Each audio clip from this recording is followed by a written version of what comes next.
Hello साथियों, मैं धनंजय प्रसाद आप सबके अपने प्यारे चैनल लर्न विद डीएपी में स्वागत है। तो साथियों, आशा करते हैं आप लोग मस्त और तंदुरुस्त होंगे। तो साथियों, हमने एलसीएम का टॉपिक पूरा A to Z basic to advance एकदम जड़ से समाप्त कर दिया। आशा करते हैं वह वीडियो आप लोगों को बेहद पसंद आया होगा। आज एक नए जोश नए उमंग के साथ आज हम नया चैप्टर पढ़ेंगे, नंबर सिस्टम। नंबर सिस्टम का आज बेसिक क्लास है कि संख्याएं के रेशनल नंबर क्या होते हैं, इरेशनल क्या होते हैं, उसी तरह सम विषम आज जितनी भी संख्याएं होते हैं उसके बारे में बेसिक पढ़ेंगे। कल से इस पे जितने भी बन सकते हैं सवाल, इसका भी नंबर सिस्टम भी बहुत लंबा चैप्टर है, इसके भी हम 3-4 से 5 वीडियो लेके आएंगे। तो चलिए स्टार्ट करते हैं नंबर सिस्टम। तो देखते हैं साथियों, नंबर सिस्टम दो प्रकार का होता है। एक होता है साथियों वास्तविक, एक होता है काल्पनिक। तो वास्तविक संख्या क्या होता है, जिसको इंग्लिश में क्या बोलते हैं, रियल नंबर बोलते हैं। क्या बोलते हैं, रियल नंबर। वे संख्याएं जिन्हें हम नंबर लाइन पर रिप्रेजेंट, यानी नंबर लाइन यानी सरल रेखा पे रिप्रेजेंट मतलब प्रस्तुत कर सकते हैं, उन्हें हम वास्तविक संख्या कहते हैं। क्या कहते हैं, वास्तविक संख्या कहते हैं। जैसे देखिए साथियों, ये 0 है, 1 2 3 4 डॉट डॉट, इधर आया -1 -2 -3 डॉट डॉट। अब साथियों एक चीज इसमें याद रखिएगा, इस तरफ जब बढ़ेंगे तो यह होगा बढ़ते क्रम। क्या होगा, बढ़ते क्रम होगा साथियों। लेकिन जब इधर जाएंगे घटते जाएगा। कहने का मतलब अगर -20 कह दिया जाए तो -10 हमेशा बड़ा होगा। उसी प्रकार -2 कह दिया जाए तो अगर यह कह दिया जाए तो यह बड़ा होगा किससे, -2 से बड़ा -1 होगा। तो ध्यान रहे साथियों, इस तरह की संख्याएं बढ़ती हैं, इधर क्या होती है, घटती हैं। दूसरा क्या है, काल्पनिक संख्या, जिसे इमेजिनरी, इसका कोई भी प्रयोग नहीं है, इससे हम कल्पना करते हैं, इमेजिनरी कहते हैं। जैसे में कि रूट में -9 कहीं होता नहीं है, अगर रूट में वैल्यू है तो उसे आई से डिनोट करते हैं, इसको आयोटा बोलते हैं। क्या बोलते हैं, आयोटा। जैसे मान लीजिए करड़ी में -9 आई है तो इसे क्या लिख देंगे, -9i। अब ध्यान से देखिए, जो वास्तविक संख्या रियल नंबर होती है वो दो प्रकार की होती है। एक होती है परिमेय संख्या जिसे बोलते हैं रेशनल नंबर, दूसरा होता है अपरिमेय संख्या जिसे इरेशनल बोलते हैं। परिमेय संख्या किसे बोलते हैं, वे संख्याएं जिन्हें हम p/q के रूप में लिख सकते हैं। किसके रूप में, p/q। दूसरे भाषा में कहे तो अंश और हर के रूप में लिख सकते हैं, उसे हम परिमेय संख्या कहते हैं। जैसे 3/5, 6/5, 3/2 डॉट डॉट, इसी तरह इनफाइनाइट तक। अपरिमेय संख्या किसे कहते हैं, वे संख्याएं जिन्हें हम p/q के रूप में नहीं लिख सकते। जैसे √2, √3, पाई, दशमलव वाली वैल्यू, जिसे √2 की वैल्यू 1.141 होता है, उसी तरह √3 का लिखेंगे 1.7। मतलब जो दशमलव की भी वैल्यू होती है उसको भी हम क्या कहते हैं, इरेशनल कहते हैं हम। अब बात आता है पाई। ये पाई क्या है, अपरिमेय है यानी रेशनल। लेकिन जब मेंसुरेशन पढ़ाएंगे, जो पाई की वैल्यू होती है वह होती है 22/7। लेकिन 22/7 क्या होता है, रेशनल नंबर होता है, परिमेय संख्या होते हैं। तो साथियों इसका स्क्रीनशॉट ले लीजिए। अब हम पढ़ेंगे परिमेय संख्याएं क्या कितने प्रकार के होते हैं, इसका स्क्रीनशॉट ले लीजिए। ध्यान से देखिए सभी साथियों, रेशनल नंबर को हमने कितने भागों में बांटा, 3 भागों में। एक निगेटिव संख्या जिसे ऋणात्मक संख्या बोलते हैं, होल नंबर यानी पूर्ण संख्या बोलते हैं, एक शांत दशमलव यानी फाइनाइट नंबर।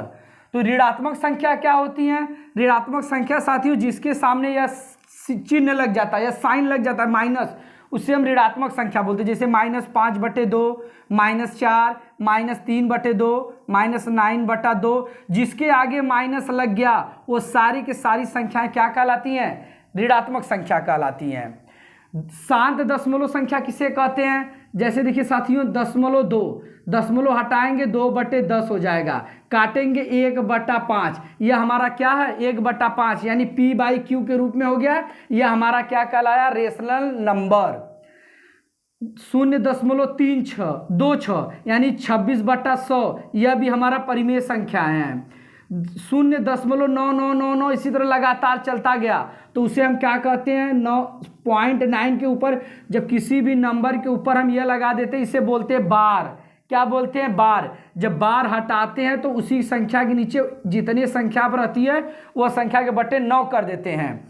जैसे .262626 डाट डाट, तो 0.2626 के बटे क्या हो जाएगा 99, क्योंकि ये 2 नंबर पे है। कितने नंबर पे है बार? 2 नंबर पे है। अब बात आती है शांत। अशांत किसको बोलते हैं साथियों? जैसे 0.3333333, इसी को भी क्या हो जाएगा? यह भी शांत है। इसको क्या लिख देंगे? 33/99। तो ये सब क्या है? शांत दशमलव। अशांत दशमलव वह होते हैं जो घटते बढ़ते रहते, 1 2, जैसे √2 की वैल्यू, √3 की वैल्यू। अब आती है साथियों पूर्ण संख्या। पूर्ण संख्या क्या होती है? यह 2 प्रकार का, एक 0 होता है जिसको शून्य बोलते हैं, एक प्राकृतिक संख्याएं। गिनती की सभी संख्याएं प्राकृतिक संख्याएं कहलाती हैं। मतलब 1 2 3 4 5 6 7 8 9 10 जितना गिनेंगे वह सारी की सारी प्राकृतिक संख्याएं हो गई। इससे हमें यह निष्कर्ष निकला कि 0 को अगर इसी में शामिल कर देंगे तो यह क्या बन जाएगा? होल नंबर बन जाएगा। प्राकृतिक संख्याओं में यदि हम शून्य को शामिल कर दें, किसको शामिल कर दें? शून्य को, तो वे संख्याएं क्या कहलाती हैं? पूर्ण संख्या कहलाती है। जैसे 0 1 2 3 डाट डाट डाट इनफाइनाइट। प्राकृतिक संख्याएं 2 प्रकार की होती हैं साथियों, एक सम होती है, एक विषम, एक इवन और एक ऑड। उसे भी बताते हैं, पहले इसे स्क्रीनशॉट ले लीजिए। यहां से देखिए सभी लोग साथियों, नेचुरल नंबर यानी प्राकृतिक संख्याएं 2 भागों में बांटा गया है। एक सम संख्या यानी इवन नंबर, एक विषम संख्या यानी ऑड नंबर। सम संख्या किसे कहते हैं? वे संख्याएं जो 2 से पूर्णतः क्या हो? विभाजित हो। कहने का मतलब उस संख्या में कोई भी संख्या जो 2 से कट जाए, यानी 2 का पहाड़ा उसमें चल जाए। जैसे 4, 2 दूनी 4, 10, 2 पाँचे 10। एग्जाम्पल देख लीजिए, 2 4 6 इनफाइनाइट। शून्य एक सम संख्या होती है। शून्य क्या होती है? एक सम संख्या। विषम संख्या क्या होती है? यानी ऑड नंबर क्या होती है? वे संख्याएं जो 2 से विभाजित ना हो, यानी 2 का पहाड़ा ना जाए। जैसे 3 में 2 का पहाड़ा नहीं जाएगा, तो 1 हो गया, 3 हो गए, 5 हो गए, 7 हो गए, 9 हो गए, 13 हो गए, इन सभी में 2 का पहाड़ा नहीं जाता है, यानी 2 से नहीं कटेगा, तो वह हमारी क्या हो जाएंगी? विषम संख्याएं। अगला आता है अभाज्य संख्या यानी प्राइम नंबर। वे संख्याएं जो केवल 1 और स्वयं से विभाजित हो, वे सभी की सभी संख्याएं क्या कहलाती है? प्राइम नंबर कहलाती है। जैसे 2 तो 1 से जाएगा और 2 किसी से नहीं जाता है, 2 हो गया। 3 केवल 1 से पहाड़ा में आएगा, 1 3 या 3 या 3 1 कम 3। उसी तरह 5 हो गया, 7 हो गया, 11 हो गया। ये सब संख्याएं स्वयं से कटती हैं या तो 1 से कटती हैं। यहाँ ये 2 क्वेश्चन बार बार पूछा गया है, टेट हो या कोई वनडे एग्जाम हो, उसमें 1 नंबर का क्वेश्चन पूछता है कि सबसे छोटी प्राइम नंबर यानी अभाज्य संख्या क्या है? 2।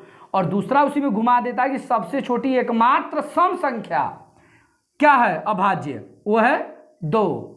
उसके बाद हमारा आता है साथियों सभाज्य संख्या है यानी को प्राइम नंबर। जिस पेयर यानी पेयर मतलब जोड़ा, जैसे 1 2 3 4 ये जोड़ा है, जोड़ा का HCF यानी मौसा कितना हो? 1। अगर दूसरे भाषा में कहा जाए तो जिस पेयर में से कुछ भी कॉमन न निकले वह सभी संख्याएं क्या कहलाती हैं? को प्राइम नंबर कहलाती है। जैसे 2 3 इसमें से कुछ भी कॉमन नहीं है, 3 5 5 7 कॉमन वाली संख्या क्या होती है? जिसे 2 हो गया 4, तो इसमें से कॉमन ले लेंगे ना 2, तो यहाँ बचेगा 1, यहाँ 2, तो यह कॉमन हो गया ना। लेकिन जो कॉमन न लिया जाए, कभी भी कॉमन न लिया जाए, केवल एक ही कॉमन हो, क्या हो? एक ऐसा नंबर है जो अपने आप के साथ साथ हर एक वैल्यू में 1 स्वयं होता है, तो ये सब संख्याएं क्या कहलाती हैं? सहभाज्य, को प्राइम। देखिए 2 3 3 5 7 11 13 19 ये सब में से कुछ भी कॉमन नहीं होगा 1 के अलावा। तो साथियों इसे नोट कर लीजिए या स्क्रीनशॉट लीजिए। एक नंबर और बचता है कंपोजिट नंबर, उसे भी बता देते हैं। ध्यान से देखिए साथियों, संयुक्त नंबर इसको बोलते हैं कंपोजिट नंबर। जिन संख्याओं का 2 या 2 से अधिक का गुणनखंड हो वे सभी की सभी संख्याएं क्या कहलाती हैं?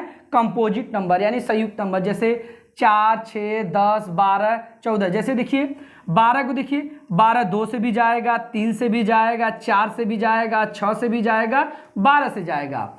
उसी तरह अगर बात किया जाए 10 का तो देखिए साथियों 2 से भी जाएगा, 5 से भी जाएगा, स्वयं से भी जाएगा। तो सभी क्या है? Composite number. यहाँ से क्वेश्चन बनता है कि सबसे छोटी कंपोजिट नंबर क्या है?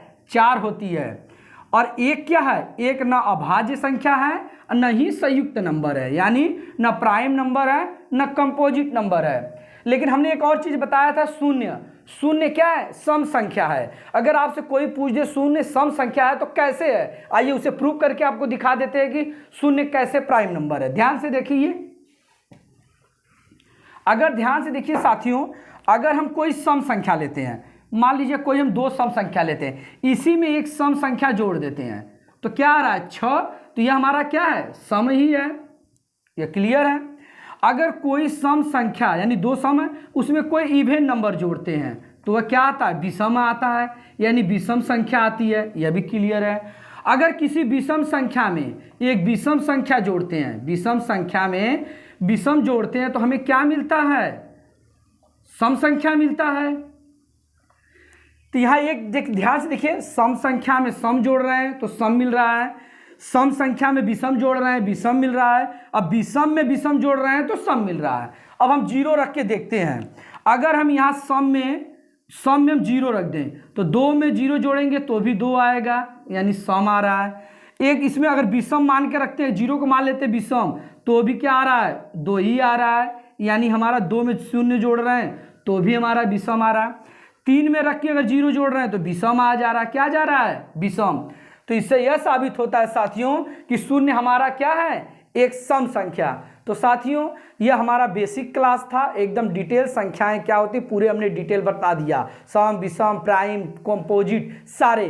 कल से इससे हम क्वेश्चन बनाएंगे, क्वेश्चन करेंगे जो जो इंपॉर्टेंट क्वेश्चन होगा। तो चलिए साथियों आज के लिए इतना ही। Thank you so much.